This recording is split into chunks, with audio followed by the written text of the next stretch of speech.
Taiwan #1.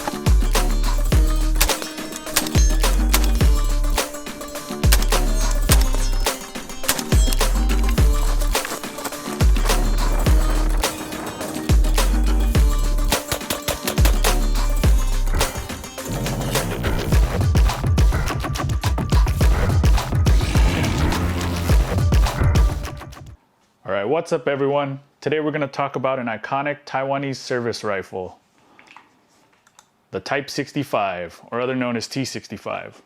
We're not going to go too in-depth in the history. If you want to learn more about the history of the T-65, I'll post a link to Mishiko's video down in the description below.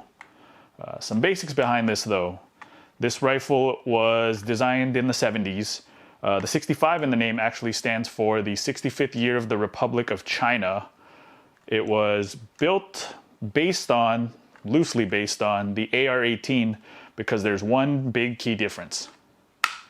This is a piston gun. So this particular rifle actually wasn't imported as a complete rifle. It was imported as a kit. Reason being is the US has a bunch of import restrictions where we can't get these directly from Taiwan. The importer of the kit, the specific one that I got, is from hkparts.net. They list these as being from Central and South America, seen active military conflicts, including Civil War. They also have a disclaimer in this that they are heavily used, and the term I'll use is salty. Very salty. My specific kit came with heavy wear, which was to be expected, but what I didn't expect was rust, and lots of rust. The rust on my kit was on the vast majority of the parts. Everything from the front sight, the handguard retainer, part of the piston assembly. The dust cover was really bad, and so was the rear sight. Now to remove the rust, that took me about 20 hours worth of scrubbing with Croil and steel wool. On tougher parts like the dust cover or the rear sight, I actually soaked them in vinegar overnight and then scrubbed them with the steel wool. Overall, in the end, most of the rust did come off and left this nice patina. Looks like a classic old used rifle, but I gotta say I like the way it turned out. So let's go over some build details. We're gonna start at the back and work our way up. So the stock is original. It's A1 in length. The buffer tube did have to be replaced because the threads into it were kind of chewed up. The buffer is also brand new, and the spring. The spring was kind of rusty and looked unsafe. The buffer was missing the plastic tip. The lower is brand new. It was machined by MOA Customs in Utah. They put in the authentic Chinese markings, and they look great. And it was very nice of them to tuck their FFL information up front so that it can't be seen from the side. The Cerakote was done by my good homie Casey Cotter. Shout out to you, Casey. You do killer work. He gave it kind of a battle-worn finish to match the upper, and I think it came out great. The lower parts kit itself is pretty much all brand new. There were missing parts, rusted parts, and no one really cares about that too much. The trigger, unfortunately, did also have to be replaced because, unlike the original T-65, we don't get to have the fun third position selector. So for the upper, I actually sent the upper off to be assembled by Trajectory Arms in Utah. They did a fantastic job. I wanted to make sure that everything was gauged and checked properly, especially the headspace, which is in spec, although they did note that the bolt carrier group was slightly short and that I should check for buffer strikes on the retaining pin, which we don't have, thankfully. The charging handle and the bolt carrier group are original. Charging handle has quite a bit of wear, but still looks very good. The bolt carrier group also has quite a bit of wear. I will note that there are no gas rings on it because they're not necessary. It is a piston gun, but because of that, it's kind of a pain to assemble because you always have to worry about your bolt falling back and the cam pin not lining up with your upper channel. The upper is original.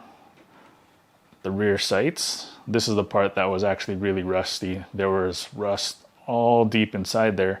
I had to drive this pin out and try to scrub all the rust off.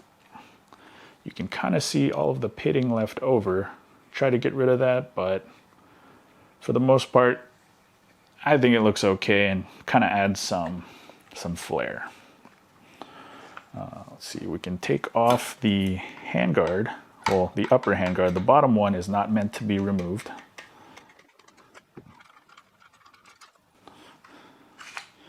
The handguards are fiberglass, and mine did need to have a little bit of repairs, although now they do fit quite nicely. So the piston system with the piston return spring. And what's kind of odd is the way that the upper handguard is retained. There's a roll pin that holds this bracket and the screw that goes through the top to hold it down. The front sight base is also original. One thing to note though is that this front sight base requires a 0.625 inch diameter of the barrel at the gas port. You also want to make sure that the barrel you find has a journal that's long enough to be able to accommodate both pins. The barrel I use was a Criterion Core 20-inch rifle gas, and it fit perfectly. The muzzle device is the last part. It is original, and my specific device looks like someone tried to tighten it with a screwdriver in the field. Kind of odd, but pretty neat and adds some history. So how does it shoot? The T-65, in my opinion, shoots very well. It's got low recoil, it's pretty smooth, a lot smoother than I actually expected for a piston gun, especially compared to a 20-inch DI gun. Those are usually known as some of the smoothest AR pattern rifles out there. The balance of the rifle is really good. It swings, handles very well considering it's 20 inches long, and I do prefer the fact that it is an A1 length instead of an A2 length stock. So at the time of filming this video, it's January 23rd, 2022. HKparts.net still has these kits in stock. Do I think you should buy one and build one? Well, that depends. For me, it was absolutely worth it. When you factor in the kit, the barrel, the lower, everything all inclusive, I'm in it for about $1,900. Now that sounds kind of expensive, but it's unique, it looks cool. I have a thing for piston guns, it shoots great, and I'm actually planning to use this at a multi-gun match in the Iron Sight division in April. So we'll see how that goes.